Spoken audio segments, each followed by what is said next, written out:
வணக்கம் நண்பர்களே! உங்களை உமன்ஸ் வேர்ல்ட் சேனலுக்கு வரவேற்பதில் மிக்க மகிழ்ச்சி அடைகிறேன். இன்றைக்கு நாம் பார்க்க இருக்கும் தகவல், புரதச்சத்து எதில் அதிகமாக உள்ளது என்பதை பார்க்கலாம் வாருங்கள். அன்றாடம் வாழ்வில் உண்ணும் உணவில் உடலுக்கு தேவையான அனைத்து சத்துக்களும் இருக்குமாறு பார்த்துக்கொள்ள வேண்டும். அது மிகவும் அவசியம். அவ்வாறு உட்கொள்ளும் உணவில் உடலுக்கு தேவையான முக்கியமான சத்துக்களில் ஒன்றாக புரதச்சத்து கருதப்படுகிறது. புரதச்சத்து என்றதும் அனைவரது பார்வையும் அசைவ உணவுகளின் பக்கமே திரும்பும். குறிப்பாக முட்டை, மீன் போன்றவற்றில் புரதம் நிறைந்துள்ளதால் பெரும்பாலானோர் அவற்றை சாப்பிட சொல்வார்கள். ஆனால் சைவ பிரியர்களுக்கு அவற்றை பார்த்தாலே ஆகாது.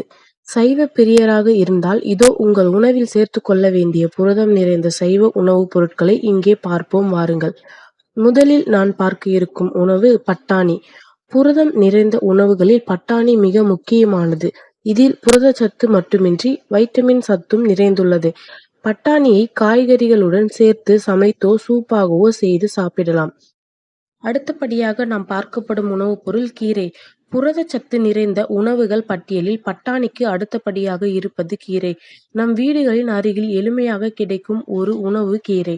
கீரையில் பல வகை உண்டு. அகத்திக்கீரை, முருங்கைக்கீரை, வல்லாரைக்கீரை என இதன் பட்டியல் நீளும். இந்த கீரை வகைகளை வதக்கி நம் உணவில் சேர்த்துக் கொள்ளலாம். கீரையில் புரதச்சத்துமின்றி வைட்டமின்கள் போன்ற மற்ற சத்துக்களும் உள்ளது. அடுத்து நாம் பார்க்க இருக்கும் உணவுப் பொருள் சோயா பீன்ஸ். தாவர வகைகளில் சோயா பீன்ஸில்தான் அளவுக்கு அதிகமான புரதச்சத்து உள்ளது. உணவு வகைகளில் பொரியல், கூட்டு செய்யும் போதெல்லாம் சிறிது சோயாவை சேர்த்துக் கொள்ளலாம். ஏதேனும் ஒரு வடிவத்தில் சோயாவை வாரத்தில் 2 முறை நம் உணவில் சேர்த்துக் கொள்வது நல்லது. சோயாவை நேரடியாக உபயோகிக்க விரும்பாதவர்கள் 1 கிலோ கோதுமை மாவுக்கு 100 கிராம் சோயா வீதம் சேர்த்து அரைத்து உபயோகிக்கலாம். ஒன்றில் கவனத்தில் கொள்ளவும், சோயாவை அளவுக்கு அதிகமாக உபயோகித்தால் கிட்னி பிரச்சனை வரும். அதையும் பார்த்து கொள்ள வேண்டும். அடுத்து நாம் பார்க்க இருக்கும் உணவுப் பொருள் புரோக்கோலி. முட்டைகோஸ் குடும்பத்தைச் சேர்ந்த புரோக்கோலி புரதச்சத்து நிறைந்தது. இதில் புரதச்சத்து மட்டுமின்றி வைட்டமின் நார்ச்சத்துக்கள் நிறைந்துள்ளது.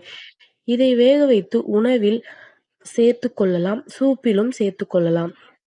அடுத்து நாம் பார்க்க இருக்கும் உணவுப் பொருள் முளைக்கட்டிய தானியங்கள். புரதச்சத்து நிறைந்த உணவுகள் உட்கொள்ள வேண்டும் என்றால் அனைவருக்கும் பரிந்துரைக்கும் ஒரு உணவுப் பொருள் இந்த முளைக்கட்டிய தானியங்கள். முதல் நாளில் கடலை, பயிறு போன்றவற்றை தண்ணீரில் ஊற வைத்து அடுத்த நாள் விதையில் முளைக்குறுத்து வந்ததும் அதை எடுத்து சாப்பிட வேண்டும். இதை அப்படியே சாப்பிடலாம். சமைக்க வேண்டிய தேவையில்லை. இது புரதச்சத்து தருவதோடு உடல் எடையை பராமரிக்கவும் உதவக்கூடியது. அடுத்து நாம் பார்க்கக்கூடிய உணவுப் பொருள் காளான். புரதச்சத்து நிறைந்த உணவுகள் வரிசையில் காளானும் உண்டு. காளானை வேக வைத்தோ சூப்பாகவோ செய்தோ சாப்பிடலாம். சுவை நிறைந்த காளானில் புரதச்சத்து மட்டுமின்றி உடலுக்கு தேவையான பல ஊட்டச்சத்துக்கள் நிறைந்துள்ளது. அத்துடன் உடலில் கொழுப்பு சேரும் ஆபத்தையும் குறைக்கக்கூடியது. அடுத்து நாம் பார்க்க இருப்பது சோளம். சோளம் புரதச்சத்து நிறைந்த ஒரு பொருள். மிகவும் சுவையான உணவுப் பொருளாக இதை வேக வைத்து நேரடியாக உணவாக எடுத்துக்கொள்ளலாம். இதில் புரதம் மட்டுமின்றி நார்ச்சத்துக்களும் மிகுந்துள்ளது. அடுத்து நாம் பார்க்க இருக்கும் உணவுப் பொருள் நிலக்கடலை. முட்டையில் உள்ளதை விட 2½ மடங்கு அதிகமான புரதம் நிலக்கடலையில் உள்ளது. இது நமது உடலுக்கு தேவையான அதிகமான சத்துக்களை தரும். எலும்புகளுக்கு பலம் தரக்கூடிய கால்சியம், இரும்பு சத்து, வைட்டமின் இ, நியாசின் போன்ற வைட்டமின்களும் நிலக்கடலையில் உள்ளன. அடுத்து நாம் பார்க்கப்படும் உணவுப் பொருள் கேழ்வரகு. கேழ்வரகில் உள்ள புரதச்சத்து பாலில் உள்ள புரதச்சத்துக்கு சமமாகும். ஆகவே பால் ஒத்துக்கொள்ளாதவர்கள் கேழ்வரகு கஞ்சி சாப்பிடலாம்.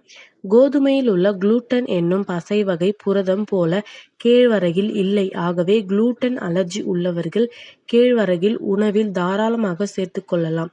அடுத்து நாம் பார்க்க இருக்கும் உணவுப் பொருள் உளுந்து. மிகவும் சத்தான பருப்பு உளுந்து. பூ பெய்து போதும் பிரசவத்தின் போதும் பெண்களுக்கு உளுந்து அதிகமாக கொடுப்பார்கள். கர்ப்பப்பை தேவையான புரதச்சத்து உளுந்தில் அதிகமாக இருப்பதே காரணம். இத்துடன் இன்றைய தகவல் நிறைவடைந்தது. மீண்டும் நாளை இன்னொரு தகவலுடன் சந்திப்போம். நன்றி, வணக்கம்.